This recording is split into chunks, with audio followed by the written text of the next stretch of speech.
ბიძინაევანიშვილის ქონება და მისი ფინანსები იმდენად არის საინტერესო, რამდენადაც ამ ფულით შეძლო მან ქვეყნის მიტაცება და ფაქტობრივად რუსეთიდან გამოტანილი 2 მილიარდ ნახევარი დოლარის მეშვეობით ქვეყნის რუსეთის ორბიტისკენ გადახრა თუ წაყვანა.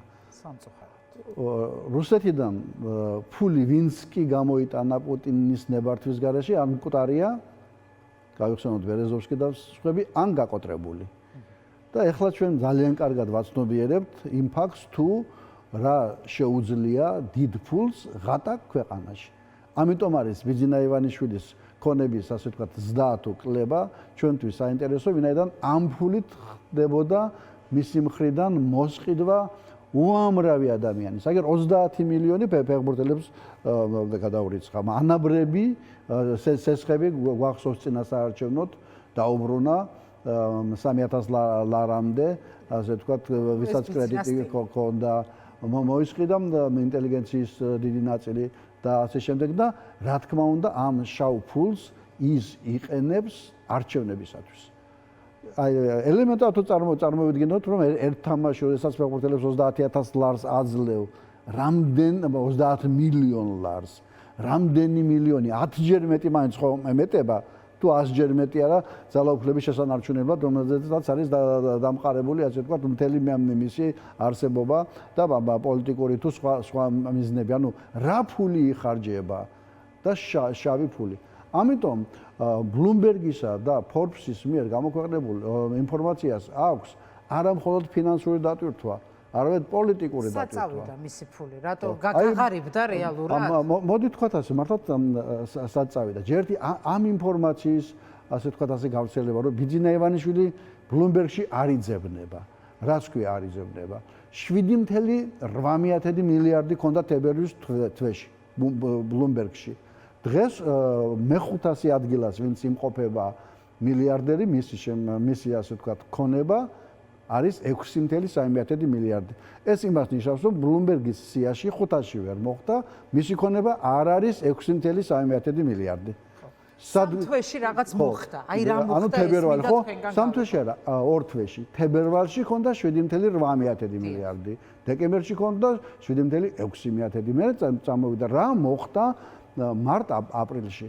ესე იგი და მე როდესაც ამბობენ რომ ბიძინაევანიშვილი არ იძებნება, პირველ რიგში საუბარია იმაზე, რომ ის არის მსოფლიოში ყველაზე არასანდო, არაგამჭვირვალე ადამიანი. რუს ოლიგარქებზეც კი ამას არ ამბობენ. ასე იძებნება ბიძინაევანიშვილი. იმიტომ რომ რუს ოლიგარქებს სადღაც ეს ქონება იქ და დარეგისტრირებულია, კი ოფშორებია გადამალულის არის, მაგრამ რაღაც წესებს ექვემდებარება, ასე ვთქვათ, ისეთი ბიზნესები, რომლებსაც საერთაშორისო კავშირები ჰქონდა. ბიძინაევანიშვილის ბიზნესი რა არის? ამბობს, მე არაფერი არ აქვს. სად არის შენებული? ქართულში დაუმალე. ქართუ რა არის?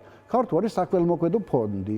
მუშაობს სპეციალური კანონმდებლობით, მისი მთელი აქტივები უნდა მოხმარდეს საწესდებო მიზანს, ანუ ქველმოქმედებას, არიბეგრება და ამ დროს მე ქართულს რატო ვახსენებ?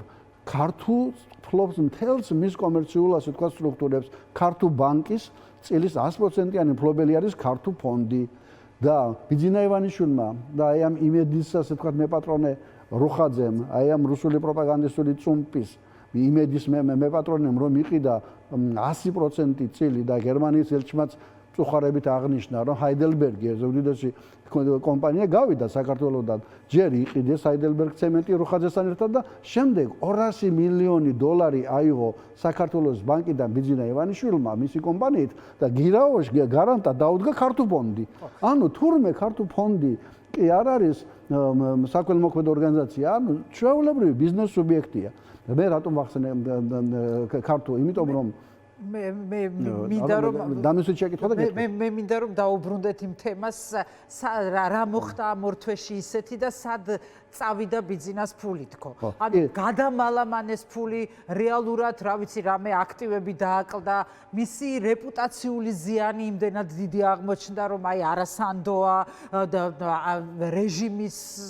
რეჟიმი დააწესა ამ ქვეყანაში, ამის გამო მოხდა. აი ამაზე მინდა მივიღოთ თქვენგან პასუხი. სწორი კითხვა ორივეა. კიდევაც გადამალა და ქართული იმიტომ ვახსენე და კიდევაც დაეკარგა. ახლა მოდი გადამალვის თემა ბოლომდე დავამთავროთ.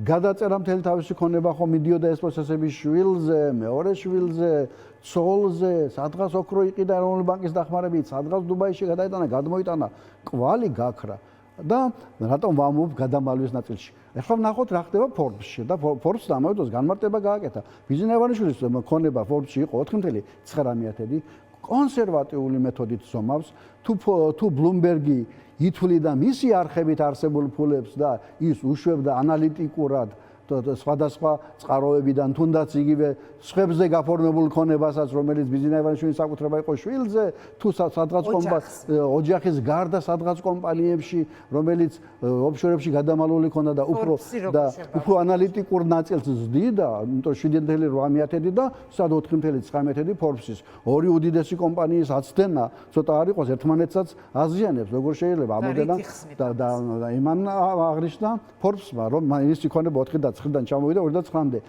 არ იძიება ამ კაცის, ასე ვთქვათ, ქონება, რომელიც იკითხება და დადასტურებულად, რომელზეც მეტნაკლებად შეგვიძლია ვიმსჯელოთ, შემცირდა, ანუ ისიც შემცირდა, ანუ 2 მილიარდის ქონება შემცირდა ამ 2-3 თვეში Forbes-შიაც. ანუ ეხლა ეს ერთი გადამალვის ნაწილი. მეორე სად დაკარგა? სად წავიდა 5.5 პირველი, რა თქმა უნდა, აი ამ სატარიფო ომისა და საფონდო ბირჟაზე აქციების კლების დროს მან დაკარგა ფული, ვინაიდან თავად Bloomberg-ი ამბობს, რომ ბიზნეს ევანიშვილის ქონების ერთი ნაწილი უძრავ ქონებაშია, აი აქ თავისი შუშის სასახლეები, გალერეები და სასტუმროები და ასე შემდეგ. მეორე ნაწილი მილიარდად აფასებს, სხვა შორის ნახატებს, აქ რომ 9 მილიარდად გააფორმა, მესამე ნაწილი აქციებში. დაახლოებით აი მესამედი აქციების აქ დაკარგა. მეორე ის ფული, რომელიც დაყადაღებული არის შვეიცარიის ბანკში და ასე შემდეგ დაკარგა და არ არის გამორიცხული, რომ სადღაც აჩვენა არ ვიცით ოფშორებში ან სხვაგან, რომელსაც Bloomberg-ი თვლის, დაახლოებით ეს 1.5 მილიარდი მისი კლება და შეიძლება მეტიც, ჩვენ ხომ არ ვიცით 5 მილიარდიდან სანამდე ჩამოვიდა, არის დაკარგვისა და მაქინაციების შედეგად აღურიცხავი, ასე ვთქვათ, ფული. მოგვე პოლიტიკურ პროცესზე რამდენად მოახდენს გავლენას? მე ქართულ ოცნებაში ვგულისხმობ ამას და ეხლა იმიტომ რომ ის რაც ქართულ ოცნებაში ხდება, ამ პოლიტიკურ პროცესზე, ამ პროტესტზეც გარკვეულწილად გავლენას წესით უნდა ახდენდეს, ხო? იგივე ეს ვიღაცების წასვლები, ვიღაცების გადაყენებები და ასე შემდეგ. აი ის რომ ბიზნეს თავს ასეთი რამ ხდება, რაიმე გავლენის მომხდენია, რაღაც შიშის მომენტს გააჩენს მის მსახურებში, რომელიც მას ყავს ოცნებაში? ორი მხარეა. რამდენიც არ უნდა ვიღაცასთან გაუხარდეს, ან ეწყინოს ეს სულერთია 7 მილიარდი ექნება ივანიშვილს თუ 4 მილიარდი იმ საქმისთვის, რასაც ქვია ძალაუფლების უზურპირება და მისი აი ამ მარიონეტების მოსყიდვა და მათთვის ასე ვთქვათ ფინანსური ხარდაჭერა და ისევე როგორც პარტიისა და წინასაარჩევნო კამპანიის დაფინანსებისთვის ფული მას ყოველთვის ექნება. ამიტომ პოლიტიკურ ნაწილში ეს ფული კლება თუ არ კლება გავლენას არ ახდენს. მით უმეტეს ბიზნეს ევანიშვილი, რომელიც კონვერტებით ურიგებდა 3.500 ადამიანს, მომღერლებით დაწყებული და დამთავრებული. ახლაც კონვერტებით ურიგებსო, ოღონდ მის მსახურებს ვინც დარჩა ამ რეჟიმის ძალიან ვიწრო წრეს, ახლა მან მიუგდო საჯიჯგნად ბიუჯეტი. ეუბნება რომ აჰა მოდი მოიპარეთ, აგერ ტენდერებში, აგერ დაასაქმეთ, რაც გინდათ.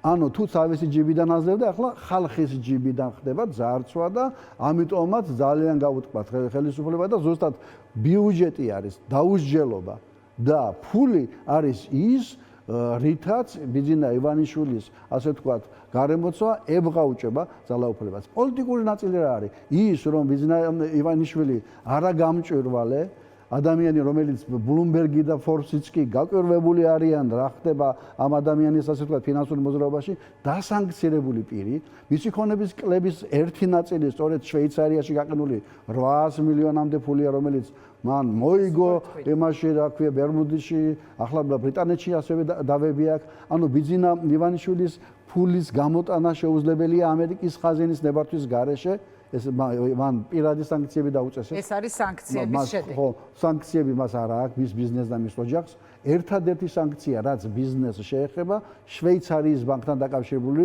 დავით წარმოქმნილი ფულია. ესეც გაყინულია. ანუ, როდესაც მის თავს სანქციის თემისა და ფულის სადღაც ასე ვთქვათ კლების დაკარგვისა თუ გადამალვის თემები წარმოიშვება, ეს იმას ნიშნავს, რომ ეს კაცი არის არასაიმედო, ეს არის ტოქსიკური. მასთან არავინ არ დაიჭერს ურთიერთობას, ის არავისთვის იქნება მიმზიდველი ბიზნეს პარტნიორი. ივანიშვილი როგორც ბიზნესმენი გაკოტრდა. ივანიშვილი როგორც პოლიტიკოსი კოტრდება. აი ეს არის დასკვნა ამ ასე ვთქვათ ძალიან მოვლენების.